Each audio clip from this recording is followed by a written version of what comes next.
Pertama, kalau hadir ke majelis ilmu itu yang harus diluruskan adalah niat. Niatkan untuk ngaji, niatkan untuk nuntut ilmu.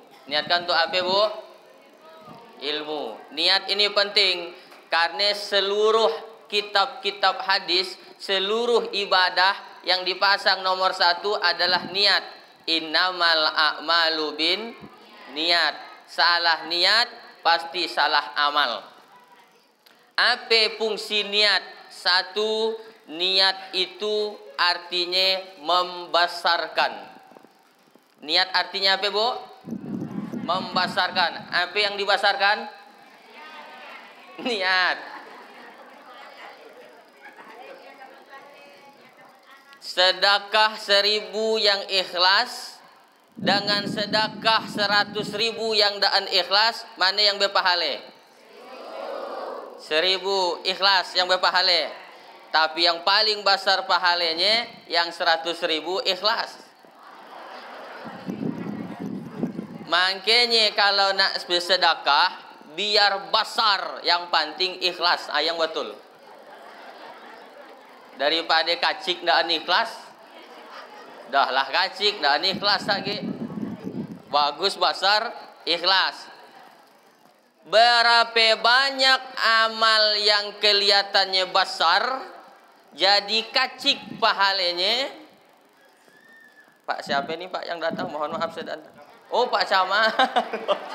Saya kira penceramah kedua. Silakan Pak Camat. Saya dah mulai untuk ceramah jadi sampai lupa saya wajahnya kan. Biasa dah ansuah pakai gitu. Jadi saya merasa tersaingi gitu. Oh, berikan aja lah tuh.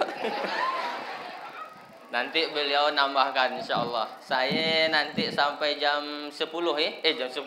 Saya sampai jam 11 insyaallah. Laka iye sambutan Pak Camat, laka iye tutup pakai doa. Yang paling penting yang terakhir makan. Ada kemakannya tuh, Bung. Ada iya. Awas sih mun si Ani jarak aku ke situ.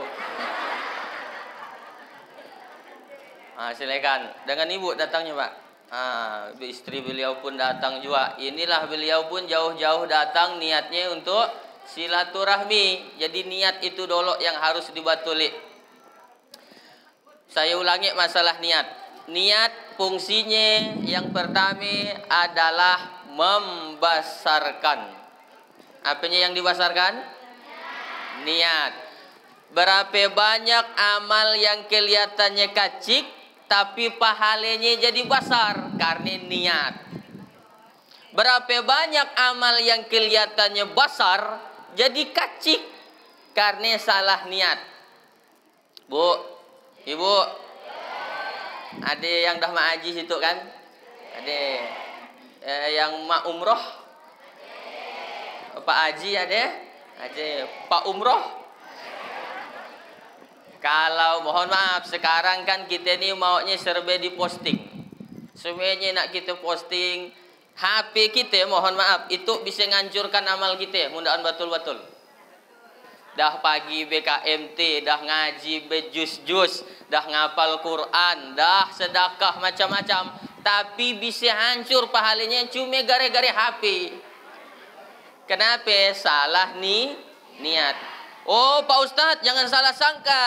Kami posting sedekah, kami posting ke PKMT itu supaya memotivasi orang-orang supaya mau ngaji. Mantap. Tapi kalau belum siap niat usah aja dulu. Sedekah boleh dibuka, tapi pastikan yang ditutup lebih banyak. Jelas ke? Sedekah dengan orang kami posting sekali-kali boleh, tapi pastikan yang ditutup lebih banyak. Karena yang ditutup itu dia yang berpotensi pasti diterima, sedangkan yang dibuka belum tentu. Nah, amal yang besar, nyumbang anak yatim, nyumbang masjid, nyumbang pembangunan masjid, tapi kalau ndak dijaga baik-baik bisa hilang pahalanya karena salah niat. Ibu Bu, Pagi umroh boleh diposting, sekali foto depan Ka'bah dah simpan aja. Itu anak setiap momen difoto. Agak depan Ka'bah tu. Kalau dah depan Hijr Ismail foto agak, fotonya udah gaya agak dah. Ada yang gaya. Entah apa ke artinya ya. Hati-hati Bu. Maksud kita nak motivasi orang, tapi sebenarnya kita menghanguskan amal kita seorang. Ini mohon maaf, niat artinya membesarkan. Yang kedua, niat itu bisa berarti menguatkan. Apa Bu artinya? Apa yang dikuatkan? Niat.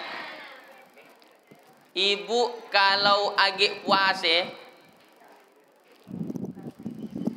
kenapa Pak?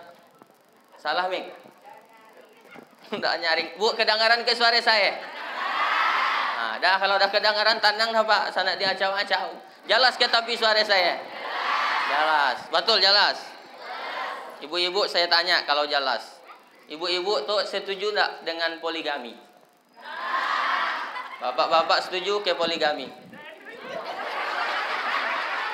Takut dia nak jawabnya. Barang ramai ibu-ibu kan. Ibu-ibu sana marah, ya saya nanya nang yo ya. Siang hari itu kita daan bahas poligami. Sana marah karena poligami ya bukan untuk dibahas, tapi untuk diamalkan. Anjari dibahas anjari. Untuk diamalkan aja. Yang kedua, niat itu adalah menguatkan. Bu, Ibu, kalau kita agak puasa siang, lakak zuhur sampai maghrib, kuat ndak nahan lapar? Tapi kalau agak daan puasa, lakak zuhur nyari makan ndak? Nyari. Kita ternyata kalau dah niat puasa, tahan kita lapar.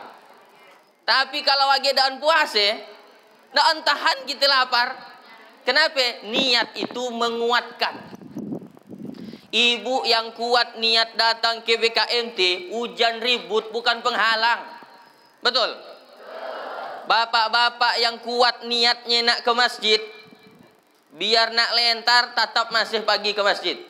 Tapi mudah-mudahan niat biar ya rumahnya dapat masjid. Manang rumah naang dapat masjid, tapi ndak suah ke masjid, ndak suah sembahyang di belakang imam, sekali sembahyang langsung didapat imam. Karena sembahyang kan.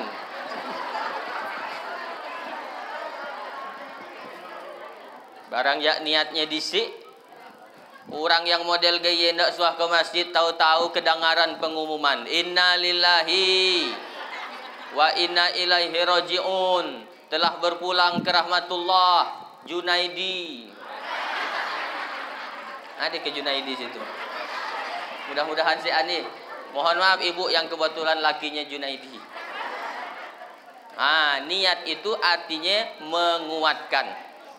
Yang ketiga, niat itu penentu. Apa artinya? Penentu. Niat penentu diterima atau tidak diterimanya suatu amal. Salah niat, daan Allah terima. Betul niatnya tujuannya Allah, pasti Allah terima. Saya ada cerita tentang orang yang salah niat. Mau kenangarnya Pak? Bapak, mau kenangarnya Pak? Mau, indah-indah gitu ya. Sah nak jelas gitu Pak ayah. Mau kenangarnya Pak? Gaya lah orang. Ada dua orang. Yang pertama namanya Umar, yang kedua namanya Ali. Umar tuh bedagang, yang Ali tuh bekabon. Suatu hari Ali yang bekabon ngalik Bandung. Ngalik apa Bu? Bandung. Dirungkatnya lah Bandung, dilihatnya bigitnya basar. Wah, basarnya bigit Bandung tuh. Ingat dengan Ustadz. Lalu dikirimnya lah. Bagus bigit Bandung, berikan ke Ustadz pakai, minta doanya, minta berkah. Dibawalah ke rumah Pak Ustadz. Assalamualaikum Pak Ustadz. Waalaikumsalam. Saya tadi ngalik Bandung, basar bigitnya. Ingat dengan Ustadz. Saya berikan aja lah untuk Pak Ustadz, mudah-mudahan berkah. Apa kata Pak Ustadz? Makasih Ali, jauh-jauh kau bawa Bandung ke rumah. Lalu Pak Ustadz ngomong dengan bininya, Dek, Ali jauh-jauh bawa Bandung je. Adek nak kita balas barikan Bandungnya tu. Kata bini Ustadz, adek kambing ya bang nampaknya. Daripada di rumah daan jak dipiare, sean mariknya rumput, bagus barikan ke Ali. Mudah-mudahan dipeliharanya berkembang biak jadi banyak. Oh, betul juga. Kata Ustadz Ali, itu kambing saya, itu saya berikan ke kau bawa baliklah. Mudah-mudahan kau pelihara berkembang biak jadi banyak. Oh, makasih Ustadz, makasih. Dibawa baliklah. Si Ali di tengah jalan jumpa dengan Umar yang berdagang. Orang berdagang kan utaknya cerita duit tolen. Si cerita akhirat rupanya, bukan sebenarnya daan. Kata Umar, dari mana kau li? Dari rumah Ustad. Ye kambing dari mana? Di bari Ustad. Tang bisa kau dapat kambing di bari Pak Ustad? Intah wenda anjak tahu saya tu Tadi mau Bandung, saya balik ke rumahnya, saya barikan ke Ustad je. Pas balik lalu dibariknya kambing. Umar tu mikir, kalau marik Bandung ngajak dapat kambing. Nampaknya mun ku barik durian tu pada baliknya dapat sapi tu. Niatnya dah lain. Pagilah si Umar ke pasar beli durian sekarung. Wah, pakai motor bawa ke rumah Ustadz. Ustadz itu memang terkenal soleh dan suka sedekah. Mun ada orang sedekah pasti dibalasnya. Lalu dibawalah durian sekarung ke rumah Ustadz ya. Ustadz, assalamualaikum. Waalaikumsalam. Umar. Oh, Ustadz, saya jauh-jauh dari pasar yo beli durian untuk Pak Ustadz. Alhamdulillah. Bawa ke dapur, Mar. Bawa ke dapur. Si Ustadz ngomong lagi dengan bininya. Dek, adek yang nak kita balas tuh bari Anumar. Nampaknya si Anagi, bang. Dia nak Bandung bawa Anali tadi.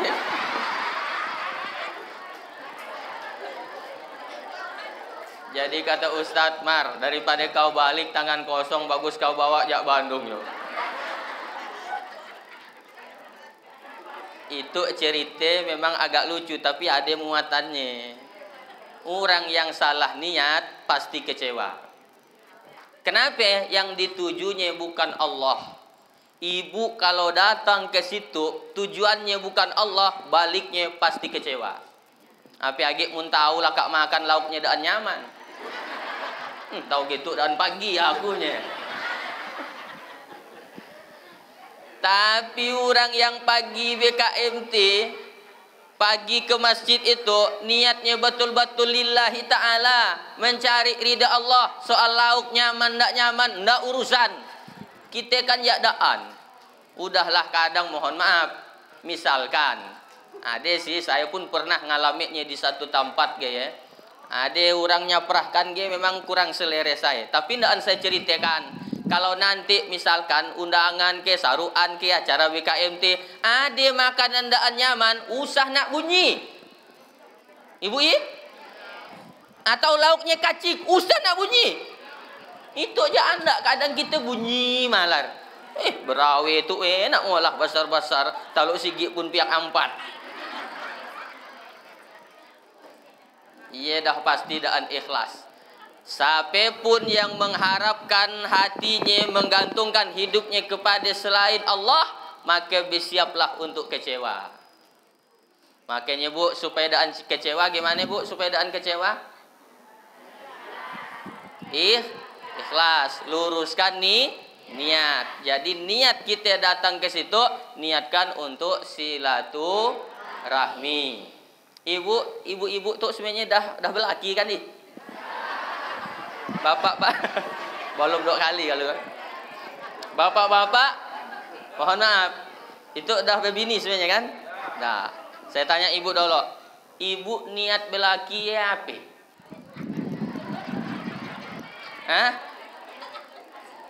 Niatnya apa? Harus jelas niatnya. Ibadah. Niat untuk ibadah. Tapi ya kambing belaki juga. Ayam belaki juga. Gimana supaya jadi ibadah? ketika kita melakukan hubungan badan, maka baca doa. Sah lupa baca doa, baru jadi ibadah. Makannya daan ibadah, baru jadi ibadah kalau baca doa. Masuk WC daan ibadah, baru jadi ibadah kalau kita baca doa. Apal ke doa masuk WC? Gimana? Allahumma lakasumtu. Allahumma inni a'udzubika minal khubusi wal khaba'is. Langkahkan kaki kere masuk ke dalam WC, maka selama di dalam WC Allah catat sebagai ibadah. Makanya tidak usah heran kalau ada kawan kita lama dalam WC. Pas keluar dia, lama inyan kau dalam WC, aku lagi ibadah. Berhubungan suami istri dan ibadah, baru jadi ibadah kalau kita baca doa. Masih hafal ke doanya ya? Nah, kita tanya kepala desa terpilih, hafal nggak? Gimana Bung? Hafal ke Bung? Dah lagi, dah lama dah makainya i. Pendek. Pendek sebenarnya doanya ya. Bismillah ya Allahumma jannibna syaiton wa jannibis syaiton ma razaqtana. Dah, gas. Maka selama berhubungan dicatat sebagai ibadah oleh Allah. Ustaz, dah lama dan suah macamnya lupa. Boleh ke saya cetak print aja, tempel di dinding kamar. Mun saran saya usah. Kalak dihafal lah anak. Pak hari Senin masuk sekolah, ditanyalah gurunya, anak-anak gimana doa bangun tidur? Dibacanya doanya. Doa apa ya no kata dia. Entah ya bu, ya di kamar rumah ku baca. Ibadah. Ibu-ibu masak ibadah untuk laki. Ibu, sanak malas masak. Masak sanak malas. Masak. Dah masak ke belum? Nah, itu tengah hari sampai masakan lakinya.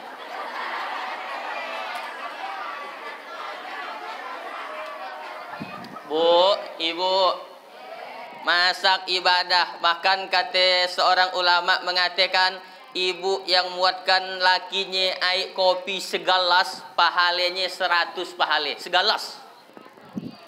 Kalau 2 gelas Pak Ustaz, 200. Kalau 3 gelas 300. Aku rasanya hari itu nak dapat pahala 1000. Buatkan pakai ember. Buatkan air kopi kayak ember kayak. Kau macam nak marik sapi itu katanya. Masya Allah pahala. Dan kalau lakinya nanti balik dari keraja panas, ibu-ibu usah nak langsung ngerepek, usah nak langsung bertanya, usah nak langsung cerita. Kan laki agak panas, ditaduhkan dulu dia ditanangkan. Panas ke bang? Panas. Salap aduknya hidupkan kipas. Masih panas bang? Masih. Ambilkan air minum. Gaya dia. Nanti kalau udah agak dia sajuk baru tanya. Kan lakinya jualan ikan misalkan. Jualan ikan keliling atau jual sayur. Mohon maaf yang jual ikan. Ada yang jual ikan.